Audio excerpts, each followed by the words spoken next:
Buat para K-pop lovers ya, kayaknya minggu lalu nih akhir pekan kemarin banyak yang kena mental dan bikin sendu. Nih buat ARMY akhirnya Big Hit mengumumkan Suga jadi member ketiga di BTS yang bakal wamil tanggal 22 September. Cukup terpotek ya buat para ARMY yang biasnya Suga. Sementara kalau Blink minggu lalu jadi konser finale Born Pink setelah mereka 1 tahun tur dunia. Konser ini juga ditutup para Blink ini bingung apakah member-member Blackpink ini bakal meneruskan kontrak dengan YG Entertainment atau enggak nih. Jadi masih abu-abu dan tanda tanya. Jadi biar Senin kita nggak I hate Monday dan nggak sendu-sendu amat, pagi ini Kompas Bisnis bakal ngebahas soal Korean culture dan entertainment. Jadi kita akan bahas banyak soal Korean pada pagi ini. Data pertama yang akan saya sampaikan adalah data yang baru saja dirilis oleh Forbes, saudara.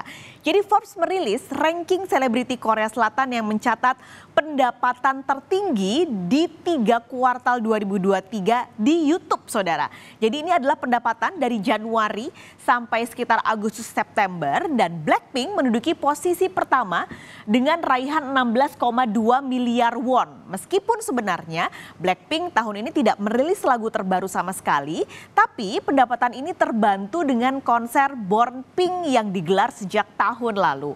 Nah, tercatat ini angkanya ada di 16,2 miliar. Kalau kita rupiahin artinya Blackpink mendapat 187 miliar rupiah dari pendapatan YouTube mereka. Yang kedua setelah Blackpink ada New Jeans. Oh my God ya. Nah, ini adalah pendapatan kedua tertinggi dengan nilai 10,4 miliar. Nah, mereka ini adalah grup band, mungkin kita sebut ada New Jeans, G-Idol dan juga Le Sserafim yang sama-sama pada tahun ini merilis album atau juga comeback dengan lagu teranyarnya.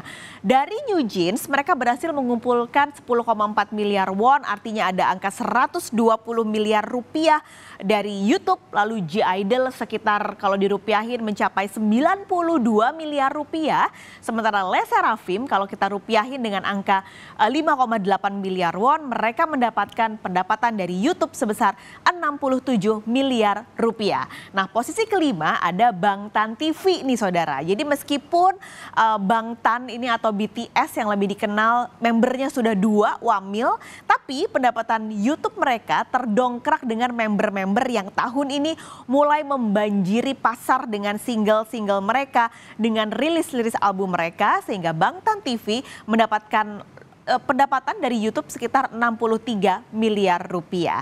Ini dari sisi pendapatan YouTube 5 selebriti Korea atau 5 YouTuber di Korea begitu ya yang mendapatkan pendapatan 5 tertinggi versi majalah Forbes. Nah, majalah Forbes juga merilis data siapa saja sih selebriti Korea yang paling berpengaruh tahun ini. Kita lihat nomor 1 siapa? Canem ya, buat para ARMY, boyband BTS masih menjadi nomor 1 menurut versi majalah Forbes karena popularitasnya tidak bisa disangkal, tidak hanya di Korea tapi juga hingga skala internasional. Terbukti dari angka-angka yang terus dicetak oleh membernya, lalu juga yang terakhir adalah Suga yang baru saja konser. Bahkan Suga mendapatkan atau menjadi solois Korea yang berhasil mengumpulkan pendapatan kotor tertinggi. Angkanya 57 juta dolar atau jika dirupiahkan 875 miliar rupiah. Wow. Nah, posisi kedua adalah pesepak bola Son Heung-min yang punya popularitas sangat besar di Korea. Mungkin kalau Anda nanti ada suatu waktu pergi ke sana, banyak sekali iklan-iklan produk yang menggunakan wajahnya. Pasalnya, saudara, Heung-min ini berkali-kali membanggakan Korea Selatan dengan prestasi yang ia raih di sepak bola. Ketiga, kembali ada Blackpink. Buat para Blinke ini Blackpink dianggap berprestasi sebenarnya tidak hanya band, tapi per membernya juga punya tingkat popularitas yang merata, saudara. Keempat, ada aktor Korea Selatan Song Joong Ki yang baru saja mengumumkan kelahiran anaknya. Ia ini dinilai oleh Forbes punya popularitas yang cukup stabil gitu. Jadi setiap ia rilis drama atau main film, popularitasnya cukup mumpuni dan bisa mendapatkan angka yang cukup baik dan mendapatkan posisi nomor 4. Yang kelima, saudara, ada Yoo Jae-suk. Nah, Yoo Jae-suk ini mungkin buat Anda yang suka nonton variety show Running Man sudah pasti tahu siapa dia ya. Nah, itu ada gambarnya. Dia adalah presenter dan pembawa acara Korea Selatan, dianggap popularitasnya tinggi karena selalu jadi top list karena punya kemampuan yang luar biasa dalam membawakan acara.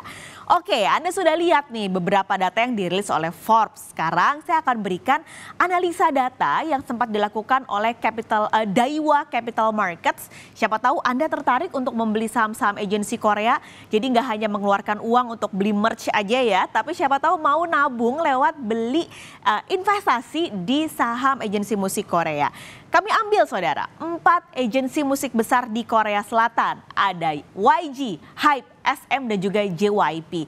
Ini adalah data yang kami ambil per 13 September 2023.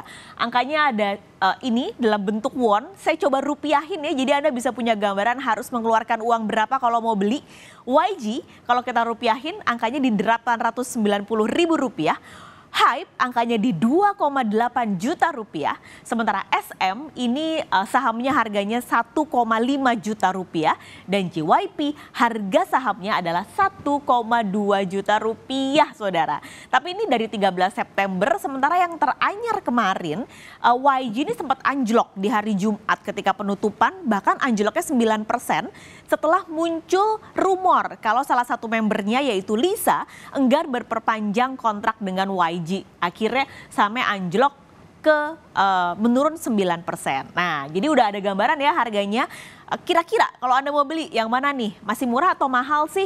Nah, ini bisa dilihat dari ini saudara, angka price earning ratio. Jadi PER ini adalah sebuah variabel untuk melihat ekspektasi pasar terhadap suatu saham. Biasanya idealnya adalah angkanya 20 sampai 25 kali penghasilan. Kalau kita lihat sebenarnya yang paling murah, ini dianggap paling murah adalah YG. Valuasinya sekarang adalah 22. Kenapa dia dianggap terlalu murah? Karena atau masih murah begitu ya, karena YG ini sampai sekarang masih terlalu bergantung pada Blackpink sebagai band yang terbesar di YG. Sementara mungkin ada beberapa band lain, Treasure misalnya. Atau ada satu lagi sebenarnya, Baby Monster yang udah diumumin siapanya member-membernya.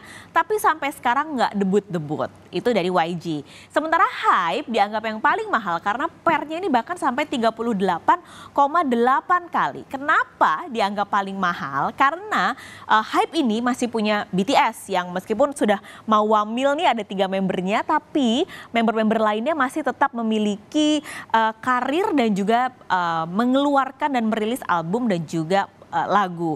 Lalu juga ada New Jeans dan Seventeen yang ikut mendongkrak kinerja dari HYBE. Nah ini dia. Sementara kalau SM dan juga JYP ini masih terbilang rata-rata lah ya, tidak terlalu mahal, tidak terlalu murah.